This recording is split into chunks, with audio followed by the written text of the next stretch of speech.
اقرأ باسم ربك الذي خلق خلق الإنسان من علق اقرأ وربك الأكرم الذي علم بالقلم علم الإنسان ما لم يعلم كلا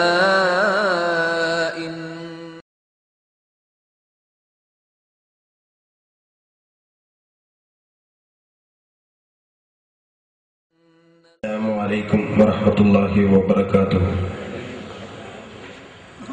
الحمد لله رب العالمين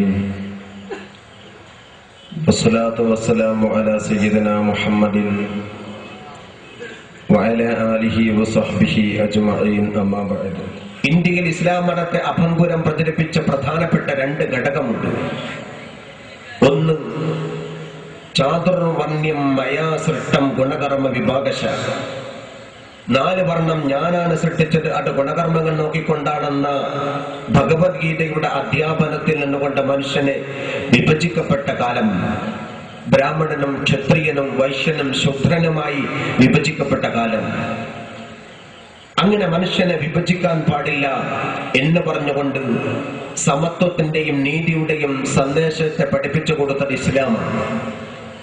അതുകൊണ്ടാണ് ഇസ്ലാം മതം ഇന്ത്യയിൽ അഭംഗുരം പ്രചരിപ്പിക്കപ്പെടാൻ കാരണമായത് എന്ന് ജവഹർലാൽ നെഹ്റു തന്റെ ഡിസ്കവറി ഓഫ് ഇന്ത്യയിൽ പറയുന്നു. പ്രീച്ചിങ് ഓഫ് ഇസ്ലാമിൽ തോമസ് ആർണൽഡ് പറയുന്നു. കൊച്ചിൻ സ്റ്റേറ്റ് മാനുവലിൽ സി അച്യുതമേനോൻ പറയുന്നു. ദുരവസ്ഥയിൽ കുമാരനാശാൻ പറയുന്നു. ഫതഹുൽ മുബീനിൽ ബഹുമാനപ്പെട്ട സൈനുദ്ദീൻ മഖ്ദൂം തങ്ങൾ പറയുന്നു. അതൊക്കെയും സത്യമാണ്. രണ്ടാമത്തെ ഘടകം, ഈ പറയപ്പെട്ട മുഴുവൻ ഗ്രന്ഥങ്ങളിലും പറഞ്ഞിട്ടുള്ള രണ്ടാമത്തെ ഘടകം ഔലിയാക്കളുടെ കറാമത്താണ്. പ്രഗൽഭനായ ജവഹർലാൽ നെഹ്റു പറയുന്നു ഡിസ്കവറി ഓഫ് ഇന്ത്യയിൽ 2 ഘടകമാണ് ഇസ്ലാം മതത്തെ ഇന്ത്യയിൽ പ്രചരിപ്പിച്ചത്. 1 ഇസ്ലാമിന്റെ സോഷ്യലിസം, 2 ഔലിയാക്കളുടെ കറാമത്ത്. പാർലമെന്റിൽ വെച്ചുകൊണ്ട് ഒരു പ്രതിപക്ഷ കക്ഷിയുടെ ശ്രദ്ധ ക്ഷണിക്കലിന് മറുപടിയായി ശ്രീമതി ഗാന്ധി ഇസ്ലാം ഒരു വർഗീയ മതമാണ് എന്ന് പറഞ്ഞ ഒരു MP-ക്ക് മറുപടിയായിക്കൊണ്ട് ശ്രീമതി ഗാന്ധി പറഞ്ഞു, ഇസ്ലാം വർഗീയതയുടെ മതമല്ല, കാരണം ഇസ്ലാമിനെ പ്രചരിപ്പിച്ചത് ഔലിയാക്കളാണ്, സൂഫികളാണ്. സൂഫിസത്തിന്റെ സ്വാധീനമാണ് ഇസ്ലാം മതത്തെ ഇന്ത്യയിൽ അടിത്തറപ്പാക്കപ്പെട്ടത് എന്ന് ശ്രീമതി ഇന്ദിരാഗാന്ധി പാർലമെന്റിൽ വെച്ചൊരിക്കൽ പറഞ്ഞു. ഖാജ മുഈനുദ്ദീൻ ചിസ്തി അജ്മീരി ഖദ്ദസല്ലാഹു സിർറഹുൽ അസീസ് ഉത്തരേന്ത്യയിൽ 80 നായിക നടന്നുകൊണ്ട് യാത്ര ചെയ്തപ്പോൾ 80 ലക്ഷം അമുസ്ലിമുകൾ ഇസ്ലാമിലേക്ക് വന്നു എന്ന് ചരിത്രം പറയുന്നു. കറാമത്തായിരുന്നു അദ്ദേഹത്തിന്റെ പ്രബോധന മേഖല. ഒരു പ്രദേശത്തുണ്ടായിരുന്ന ജനങ്ങൾ മുഴുവനും അദ്ദേഹത്തിന്റെ പർണശാലയിൽ വന്നുകൊണ്ട് കുഷ്ഠരോഗത്തിന് ചികിത്സ തേടിക്കൊണ്ട് അവരുടെ രോഗത്തെ സുഖപ്പെടുത്തി കൊടുത്തപ്പോൾ ആ പ്രദേശവാസികൾ ഇസ്ലാമിലേക്ക് വന്നു. സവർണ നാടുവാഴി ബഹുമാനപ്പെട്ട മുഈനുദ്ദീൻ തങ്ങളോട് പറഞ്ഞു, നിങ്ങൾ ഇനി മുതൽ ഇതുവരെ കുളിച്ചും കുടിച്ചും ഇരുന്ന അമ്പലത്തിന്റെ കുളത്തിൽ ഇറങ്ങാൻ പാടില്ല. അദ്ദേഹം പറഞ്ഞു, ഞാൻ ഇതുവരെ കുളിച്ചത് ഈ കുളത്തിന്നാണ്, ഇതുവരെ കുടിച്ചതും ഈ കുളത്തിന്നാണ്. നിങ്ങൾ എനിക്ക് വെള്ളം വിലക്കുകയോ എങ്കിൽ അവസാനമായി ഒരു കുടം വെള്ളം മുക്കാൻ എനിക്ക് സമ്മതം തരണമെന്ന് പറഞ്ഞു. നാടുവാഴി നാട്ടുകാരുടെ നിർബന്ധത്തിന് വഴങ്ങിക്കൊണ്ട് സമ്മതം കൊടുത്തു. ബഹുമാനപ്പെട്ട ഖാജ മുഈനുദ്ദീൻ തങ്ങൾ അവസാനമായി ഒരു കുടം വെള്ളം മുക്കാൻ കുളത്തിലേക്ക് ഇറങ്ങി. കുടം കുളത്തിലേക്ക് വെച്ചു. കുടത്തിന്റെ പകുതി ഭാഗം മാത്രമേ വെള്ളം എടുക്കാൻ കഴിഞ്ഞുള്ളൂ. അപ്പോഴേക്കും കുളത്തിലെ വെള്ളം വറ്റി വരണ്ടുപോയി. തൊട്ടടുത്ത കനാലിൽ ചെന്നുകൊണ്ട് മുക്കാൻ പറഞ്ഞു. അപ്പോഴേക്കും അവിടെയുമുള്ള വെള്ളം വറ്റി. പുഴയിൽ വെള്ളമില്ല, തോട്ടിൽ വെള്ളമില്ല, ഒരു കിണറ്റിൽ വെള്ളമില്ല, എല്ലാം വറ്റി വരണ്ടുപോയി. ഈ സംഭവത്തെ ഒരിക്കൽ പട്ടിക്കാട് ജാമിയ നൂരിയ അറബി കോളേജിന്റെ 25ാം വാർഷിക സമ്മേളനത്തിൽ സനദ് ദാന പ്രസംഗം നടത്തിക്കൊണ്ട് ബഹുമാനപ്പെട്ട ശൈഖുന ശംസുൽ ഉലമാ നവറല്ലാഹു മർഖദഹു ബഹുമാനപ്പെട്ടവർ ഈ സംഭവം ഉദ്ധരിച്ചു. ശൈഖുന പറഞ്ഞു, ഒരു ഇംഗ്ലീഷ് ചരിത്രകാരൻ ആ ചരിത്രത്തെ എഴുതി വെച്ചുകൊണ്ട് പറഞ്ഞു, ഖാജ തന്റെ കുടത്തിലേക്ക് ആ പ്രദേശത്തുണ്ടായിരുന്ന അമ്മമാരുടെ മുലപ്പാല് പോലും വലിച്ചെടുത്തു. ആലങ്കാരിക ഭാഷയാണ്. അത്രമാത്രം അത്ഭുതം കാണിച്ചു എന്നർത്ഥം. ഒടുക്കം നാടുവാടിക്കെതിരെ നാട്ടുകാർ തിരിഞ്ഞു. അവസാനം നാടുവാടി ഹാജ തങ്ങളുടെ മാപ്പ് അപേക്ഷിച്ചു.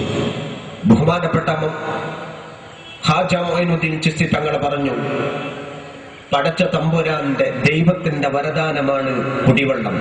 തടയാൻ നാടുവാടി, നിങ്ങൾക്ക് അധികാരമില്ല. അവസാനം ഞാൻ നാട്ടുകാരെ ഇനി ബുദ്ധിമുട്ടിക്കുന്നില്ല. കുടത്തിലുണ്ടായിരുന്ന വെള്ളം കൈക്കുമ്പിളിൽ എടുത്തുകൊണ്ട് ബിസ്മി ചൊല്ലി ഊടി മന്ത്രിച്ച വെള്ളം കുളത്തിലേക്ക് കുടഞ്ഞു. അപ്പോഴേക്കും കുളത്തിൽ ഉറവ പൊട്ടി ജലധാരയായി കുളത്തിലും തോട്ടിലും കനാലിലും പുഴയിലും വെള്ളം. ഇത് കണ്ട് അത്ഭുത സ്തബ്ധരായ നാട്ടുകാർ മുഴുവനും ഇസ്ലാമിലേക്ക്. പിന്നെ അമ്പലം പള്ളിയാണ്, കുളം ഹൗള. അവിടെ ഇസ്ലാം മതത്തിന്റെ പ്രചരണം പൂർത്തീകരിക്കപ്പെട്ടു. പിന്നെ അദ്ദേഹം തൊട്ടടുത്ത നാട്ടിൽ പർണശാല കെട്ടിപ്പൊക്കി അവിടെയും ഇബാദത്തിലും കറാമത്തിലും കഴിഞ്ഞുകൂടി. ജീവിതത്തിൽ 80 നായിക മാത്രമേ ബഹുമാനപ്പെട്ടവർ നടന്ന് യാത്ര ചെയ്തിട്ടുള്ളൂ. 80 നായികക്കപ്പുറത്ത് അദ്ദേഹത്തിന്റെ ജീവിതത്തിന്റെ പ്രയാണം പോയിട്ടില്ല. അപ്പോഴേക്കും 80 ലക്ഷം അമുസ്ലിമീങ്ങൾ ഇസ്ലാമിന്റെ മെമ്പർഷിപ്പ് എടുത്തു എന്ന് ചരിത്രം പറയുന്നു. ഉത്തരേന്ത്യയിൽ പ്രാന്ത പ്രദേശങ്ങളിൽ ഇസ്ലാം മതത്തിന്റെ ദഅവത്ത് നടത്തിയത് അള്ളാന്റെ ഔലിയാക്കന്മാരാണ്. നിസാമുദ്ദീൻ ഔലിയ തങ്ങളുടെ കൂടെ അമീർ ഹുസൈൻ തങ്ങളും ഇതേ രൂപത്തിലാണ് ഇസ്ലാമിന്റെ ദഅവത്ത് നടത്തിയത്. ഔലിയാക്കളും അവരുടെ കറാമത്തും കേൾക്കുമ്പോഴേക്കും ചുമപ്പ് കണ്ട കാളകളെ പോലെ വിറങ്ങലിക്കുന്നവരുണ്ടാകും.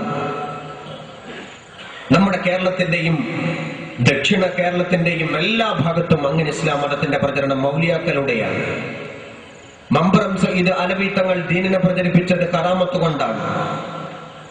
ദേശീയ പ്രസ്ഥാനത്തെ കെട്ടിപ്പടുക്കുന്നത്, രാജ്യത്തിന്റെ സ്വാതന്ത്ര്യ സമരത്തിന്റെ നിർണായക പങ്കുവഹിച്ചത് അള്ളാന്റെ ഔലിയാക്കളാണ്. ആദ്യമായി ബ്രിട്ടീഷുകാർക്കെതിരെ സമരം നടത്തിയത് ഇന്ത്യയിൽ കേരളത്തിൽ പ്രഗത്ഭനായ കാക്കത്തറക്കൽ ഉമർ ഖാലി നവറല്ലാഹു മർഖദഹു. അദ്ദേഹമാണ് ബ്രിട്ടീഷുകാരോട് പറഞ്ഞത്, നിനക്ക് നികുതി തരാൻ എനിക്ക് മനസ്സില്ല. ഉമർ ഖാലി നികുതി കൊടുക്കാൻ പാടില്ല എന്ന് ജനങ്ങളോട് പറഞ്ഞു. അത് പറഞ്ഞപ്പോഴേക്കും സായിപ്പ് ഉമർ ഖാലിക്കെതിരെ തിരിഞ്ഞു. ചാവക്കാട് തുക്കുടി ഓഫീസിലേക്ക് തുക്കുടി സായിപ്പ് ക്ഷണിച്ചു. ഉമർ ഖാലിയെ അങ്ങോട്ട് വിളിച്ചു. ക്ഷണം സ്വീകരിച്ചുകൊണ്ട് ഉമർ ഖാലി നേരെ തുക്കുടി സാഹിബിന്റെ മുമ്പിലേക്ക് ചെന്നു. അന്ന് ചില മര്യാദകൾ എന്ന രൂപത്തിൽ ബ്രിട്ടീഷുകാർ ഉണ്ടാക്കിയ അന്നത്തെ ചില ആചാരങ്ങളുണ്ട്, ചില മാമൂലുകൾ. ബ്രിട്ടീഷ് സാഹിബിന്റെ ഓഫീസിൽ കടക്കണമെങ്കിൽ ചോദിക്കണം, may I coming sir, may I sit sir, ഞാൻ കടക്കട്ടെ സർ, ഞാൻ ഇരിക്കട്ടെ സർ. ഉമർ ഖാലി സേറും മഞ്ഞാടിയും ഒന്നും വിളിച്ചില്ല.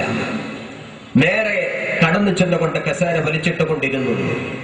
അത് സാഹിബിന്റെ ജീവിതത്തിലെ ആദ്യത്തെ അനുഭവമാണ്. ഉമർ ഖാലി ചോദിച്ചു, ഉമർ ഖാലിയോട് സാഹിബ് ചോദിച്ചു, ഹു ആർ യു? ഞാൻ കളക്കത്തറക്കലെ ഉമറാണ്. ഉമർ ഖാസി അല്ല, ഉമർ ഖാലി എന്ന പറ സാഹിബ് എന്ന് തന്നെ പറയിപ്പിച്ചു. നിങ്ങളാണോ ഞങ്ങൾക്ക് നികുതി തരാത്ത ആള്? നികുതി തരണ്ട എന്ന് ജനങ്ങളോട് പറയുന്ന ആളും നിങ്ങളാണോ?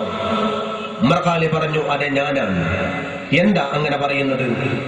ഉമർ ഖാലി പറഞ്ഞു, സാഹിബേ, നീ അധിനിവേശിയ, നീ സായിപ്പ, നീ ഈ നാട്ടിലേക്ക് ചേക്കേറി വന്നവനാണ്. ഞാനും എന്റെ നാട്ടുകാരും ഈ മണ്ണിൽ ഞങ്ങളുടെ പൊക്കിൽ കൂടി വീണ് ലയിച്ചു ചേർന്നതാണ്. ഇവിടെ ഞങ്ങൾ പാർക്കാൻ നിനക്ക് നികുതി തരാമെന്ന് പറഞ്ഞാൽ നടക്കുന്ന കാര്യമല്ല.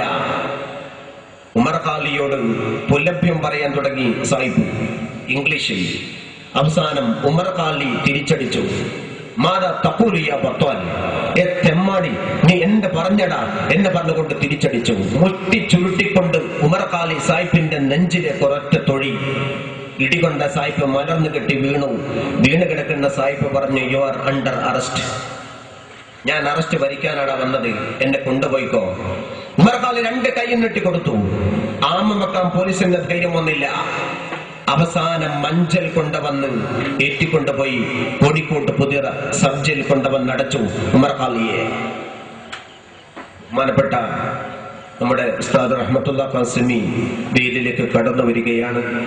അല്ലാഹു അക്ബർ, അല്ലാഹു അക്ബർ, അല്ലാഹു അക്ബർ, ലാ ഇലാഹ ഇല്ലല്ലാഹു, അല്ലാഹു അക്ബർ, അല്ലാഹു അക്ബർ, വലില്ലാഹിൽ ഹംദ്.